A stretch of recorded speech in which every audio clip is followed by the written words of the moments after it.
Moving on to race number 7 and the 7th on the programme here. Class 3 1,000-metre dash here. The all speed Utopia Life, 2-time winner. They've both been on the all with a Handsome Bobo, last start course and distance winner.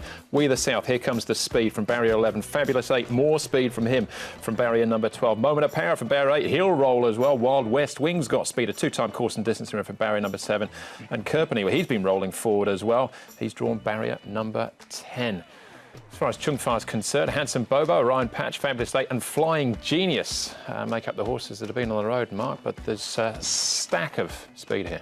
So much so that Moment of Power is not even in the early lead battle, with Wild West Wing, We the South coming over, Fabulous 8 from 12 charging up outside of them, Flying Genius, perfect spot, Utopia Life not far away, Moment of Power 3 wide, Kerpenny 3 wide, Diamond Brilliant, Saul Specials on the rail, Orion Patch, Handsome Bobo looking for back-to-back wins and poised to strike.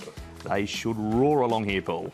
Yeah, Handsome Bobo, he won really nicely last time after a long break, so we'll just see if he can put two together. But he has won second up in the past, Handsome Bobo, and his work's been fine. There's no problems with him, so the new stable seem to have got him going really well, Danny Shum. Flying Genius, he should get the best run in the race, just in behind all the space. So I think this will be his opportunity. And his last couple of runs have both been very good leading into it. And Wild West Wing, another real speedster. He's up in grade now, Wild West Wing, though. Comes in with the lightweight. This will be his second start here in Class 3.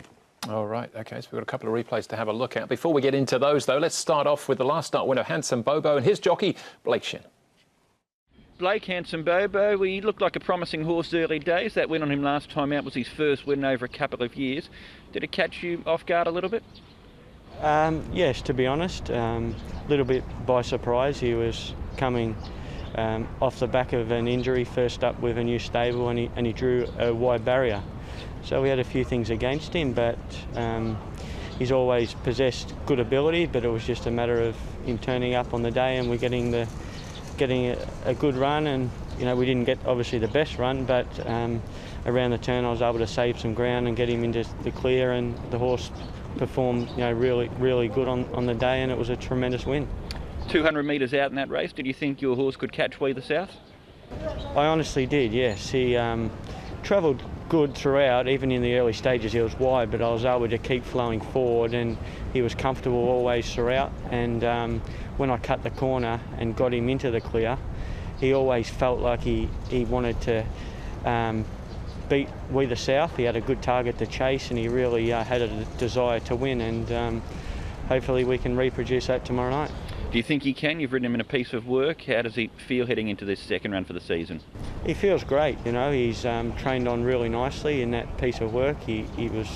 Action was good, his character was nice, all the things you look for going into a run, positive signs. So I'm optimistic he's going to run well. We've drawn a little bit awkward again.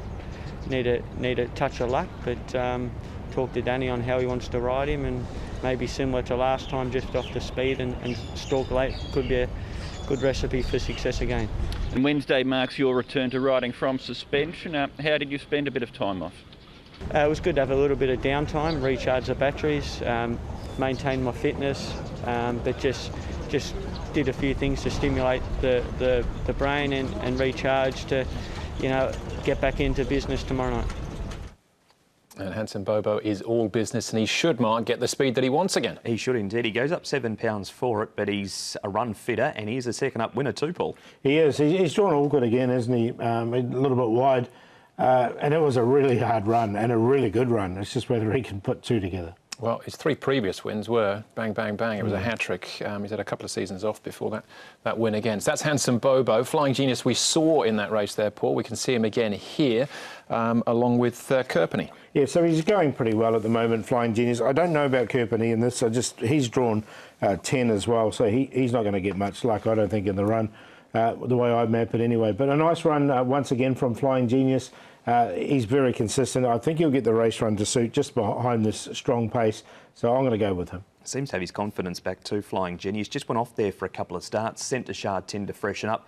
Kerpenny's trialled really well plenty of times and just can't do it on race day. All right. What about Fabulous 8 and Moment of Power, Mark? All speed the pair, but as you said, Moment of Power might actually be able to find the front this time. No, 8-year-old now is a Moment of Power, and Just wonder if time's starting to catch up with him, certainly in Class 3. Fabulous 8 is consistent. He's a nice horse. He's 1-2 from 13. He's mixed it well with some good horses. He has missed a run leading into this race, Paul, on the 8th of November, and he's got barrier 12. Yeah, look, he's drawn 12, which, as you mentioned, he's going to find a little bit tricky, but he's such a good horse, and he's really honest. He keeps trying. I've still got him in on a minor line. This is a horse I've got a bit of time for, Paul. Diamond Brilliant. He's only second up for the season. His first up effort back in November behind We the South gets an £8 pull with him. Yeah, and he's been very consistent, this horse, without winning recently. You know, he's had 4 seconds, 7 thirds. And I think he'll run a really good race as well. I agree with you there, Andrew, because he's going to get the race run to suit. He'll sit behind this very strong pace. So I think he's one of the leading chances. It's Hot King Prawn winning that race, and Wishful Thinkers up on his outside. There is pushed along late, but he hasn't tended to trial up superbly this time in, but his last 3 starts over the 1,000 all been placing, so he loves Happy Valley. All right, so this is a pretty good contest, this one, Paul. Soul Special's actually our favourite. He's a 1,000-metre specialist himself. Yeah, and he should be just off this pace as well. I am going to go with Flying Genius, though. He should be in the trail and just behind all his hot pace and just finish over the top of him, I think. So he's on top. Diamond Brilliant, as I mentioned, very consistent horse, and he should run a really nice race.